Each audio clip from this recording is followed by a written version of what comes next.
There are three things that are plaguing this regime: overt racism, open corruption, and sheer fucking incompetence. This video is about that last part.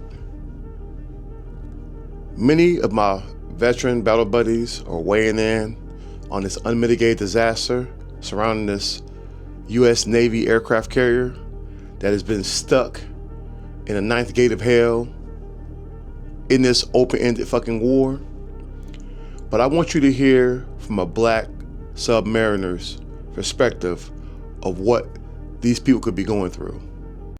I'm attempted to put you on game because it's very real and obscenely underreported. As a former member of the Bubblehead Church, my saltwater fish demanded opposition to all targets on top of the water. However, and I do not say this lightly, we all know that spending over 200 days in theater ain't nothing to play with. See, the worst part about being on a submarine isn't the cramped space or the non-existent sun. It isn't that sleep is a dream in itself or that contact with the outside civilian world comes in waves of monitored emails. It's not that the food is a finite resource. It's not that your entertainment is DVD, Blu-ray, and downloaded movies, music, and books. It's not the no phone. It's not the no internet. It's not the one treadmill, one bike, one set of weights, and one washer dryer set for 150 or so guys. And it's not the fact that if you miss a laundry day, you're screwed. It's not that there's no ship store to go to with hopes of replenishing toiletries, or that sometimes you have to find hidden pukas for your snacks because you're pretty much limited by rack space. It's not that you got to make your own water. It's not that you got to make your own electricity, which requires somebody to be awake. And barring competency and just plain fuckery, that means everybody is sometimes always awake. It is simply time. Time spent dealing with all of the above. And please don't misunderstand me. I'm not here trying to compare which circle of hell is better or worse, because the fact still remains, as I said, after 200 days straight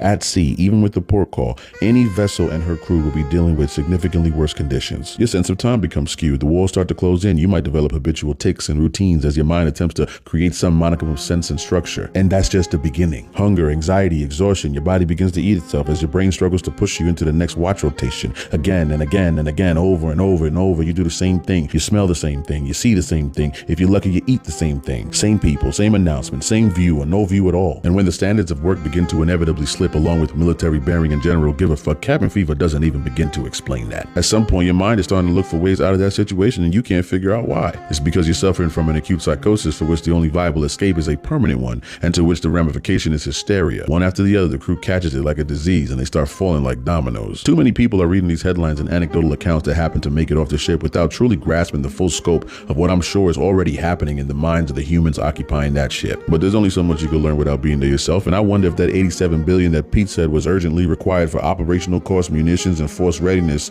if that includes relief or a stores load for these people. I severely doubt it, since it's what they signed up for, even though what they signed up for doesn't cover it all. Because again, I do not say this lightly, and I will say it until I'm blue in the face. Spending over 200 days in that condition while postured in theater, enduring a stores depletion rivaled only by the consistent and rapid decline of the mental state of the crew, ain't nothing to fucking play with. Get them relieved or get them replenished. Y'all know what you're doing to these people's kids. If anybody got any information that we can use to send these people stuff, let us know in the comments. If I ain't say it, I ain't mean it. Keep playing with these people's kids, man, as if they don't fucking know.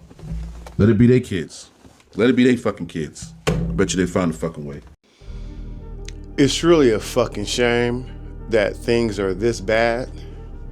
It's not like we haven't been at motherfucking war for 20 years and know how to resupply ships and resupply soldiers, sailors, Marine, airmen in the field.